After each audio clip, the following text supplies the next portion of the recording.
Good evening and welcome to tonight's news bulletin, coming to you live from this news center of the Sultanate of Oman television. First, the headlines. Greetings of His Majesty the Sultan to His Excellency Antonio Guterres are conveyed by His Excellency the Permanent Representative of the Sultanate of Oman to the United Nations.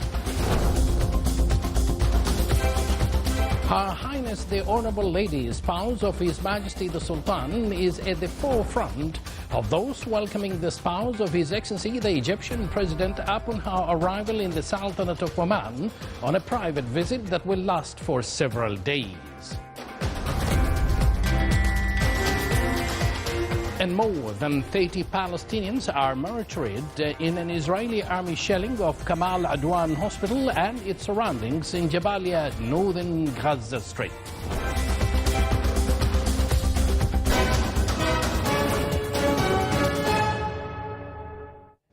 Thank you for joining us. I'm Abdullah bin Ahmed Al-Rubi'i presenting tonight's news bulletin. His Excellency Ambassador Umar bin Saeed Al Khairi presented his credentials as the permanent representative of the Sultanate of Oman to the United Nations at the United Nations headquarters in New York. His Excellency, the Ambassador, conveyed the greetings of His Majesty Sultan Haitham bin Tariq to His Excellency Antonio Guterres, Secretary General of the United Nations, during the credential presentation ceremony.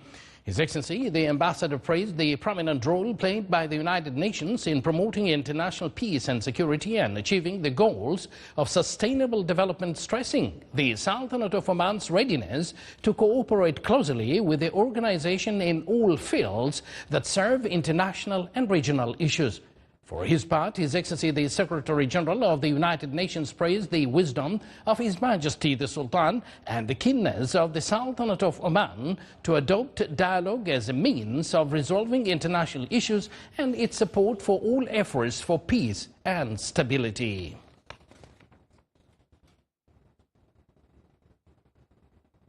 The Sultanate of Oman has succeeded in including the training ship program Shabab Oman for Peace and Sustainable Cultural Dialogue as a national file in the list of best practices for safeguarding the intangible cultural heritage of humanity at UNESCO. This came during the Sultanate of Oman's participation in the 19th session of the Intergovernmental Committee for the 2003 Convention for the Safeguarding of the Intangible Cultural Heritage held in Paraguay.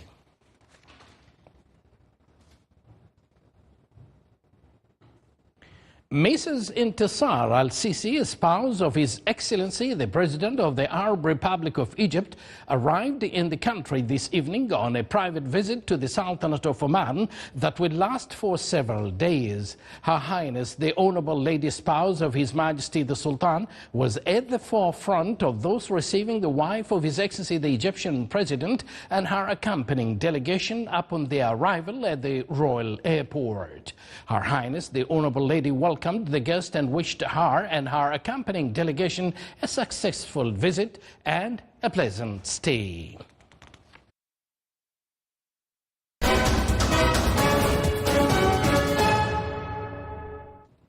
International news. The United Nations Health Agency has no indication that a warning was issued before Israel's bombing of North Gaza's Kamal Adwan Hospital. At least 89 were killed in Israeli airstrikes across Gaza yesterday, including at least 20 in an attack that set ablaze tents sheltering displaced families in crowded camp in the south of the country. The director of Kamal Adwan Hospital said a 16-year-old boy and several other people, including medics, were wounded by Israeli drone fire. Israeli occupation forces also conducted a widespread arrest campaign among patients, their companies, and medical staff.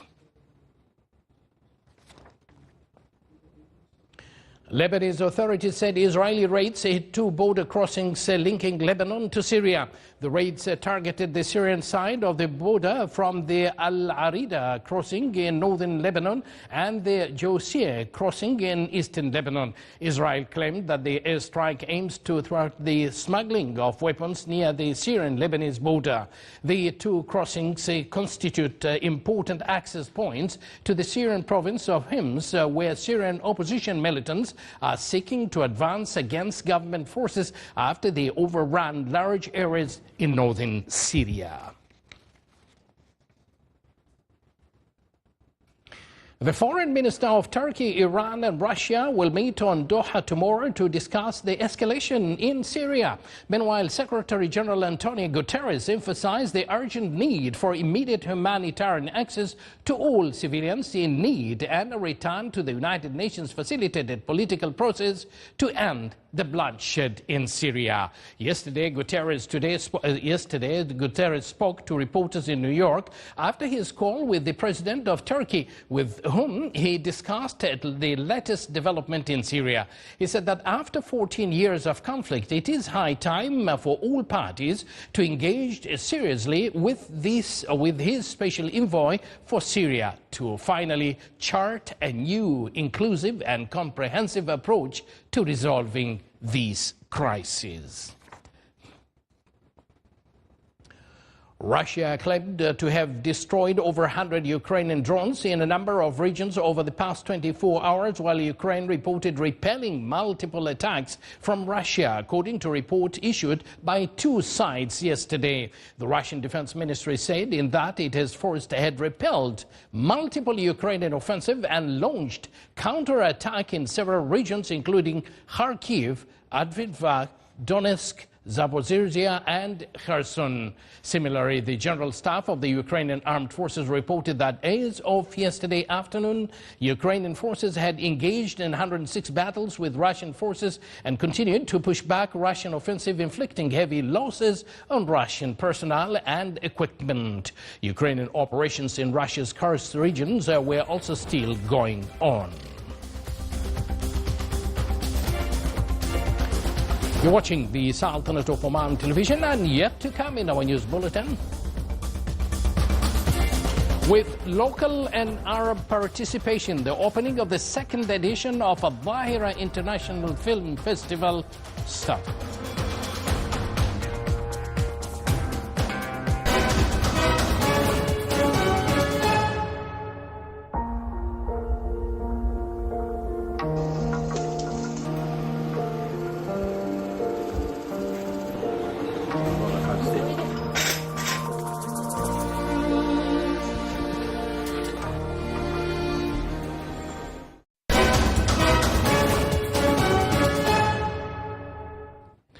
Once again, welcome to the news from the Sultanate of Oman television. The Ministry of Commerce, Industry and Investments Promotion organized the Specifications and Standard System for a Sustainable Economy Forum in the Wilayah of Ibra in North Sharqiya Governorate.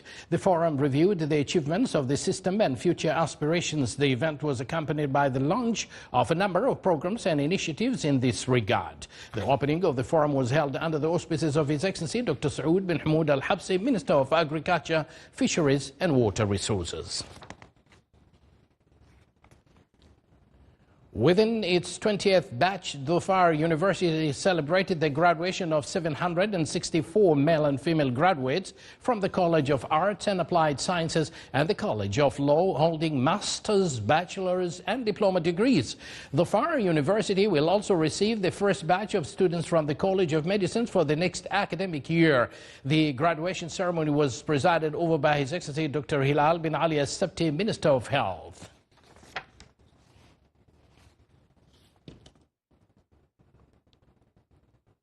The activities of the second edition of the Dhahira International Film Festival began at the University of Technology and Applied Sciences in Ibri, with a wide and diverse participation of competing local and Arab films. The festival awards include 2 awards for the Best International and Omani Documentary Films, the Jury Award and the Encouragement Award for the Al-Dhahira Governorate's Film Section.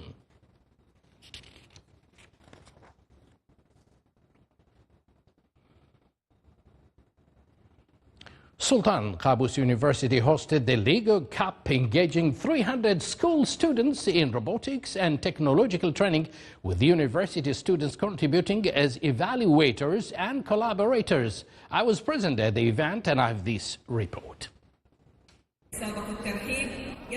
The fourth edition of the Lego International Cup, hosted by Sultan Qaboos University, brought together over 300 students from Oman and abroad to showcase their skills in robotics, programming, chemistry, mental math, and more. Organized by Lego Gulf in partnership with the University's Center for Community Service and Continuing Education, the event emphasized fostering creativity, technical skills, and modern education. My name is Ala Ammar Yasser Al-Kalbani. I'm very grateful because I won the third place.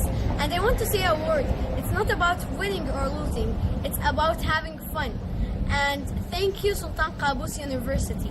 Participants competed in contests like robotic football, firefighting robots, rapid calculations, and programming. Innovative models such as Lego Lab, Lego Robotics, and Scratch, offering engaging hands-on learning experiences. Dr. Ali bin Hussein Al-Balushi, Director of the Center for Community Services and Continuing Education, praised the competition for promoting critical thinking and technological adaptability while strengthening ties between the university and the community. Professor Mohammed Al-Ahmadian from Sharif University in Iran highlighted the educational value of the competition, emphasizing its focus on talent recognition. Students across all grades were impressed with their creativity, from developing robots to crafting natural soap in chemistry. Younger participants, including a fourth grader, creating hand soap, displaying remarkable potential. The Leo International Cup continues to inspire young minds and prepare them for future technological challenges. Young children there are putting their efforts for the better future for them. This is the Sultanate of Oman television. Before we end tonight's bulletin, here are the main points once again. Greetings of His Majesty the Sultan to His Excellency Antonio Guterres are conveyed by His Excellency the Permanent Representative of the Sultanate of Oman to the United Nations. Her Highness the Honorable Lady Spouse of His Majesty the Sultan is at the forefront of those welcoming the spouse of His Excellency the Egyptian President upon her arrival in the Sultanate of Oman on a private visit that will last for several days. And more than 30 Palestinians are martyred in Israeli army shelling of Kamal Adwan Hospital and its surroundings in Jabalia, northern Gaza Strip. And with that, we do conclude this news bulletin brought to you live from this news center of the Sultanate of Oman television. Thank you for joining us and good night.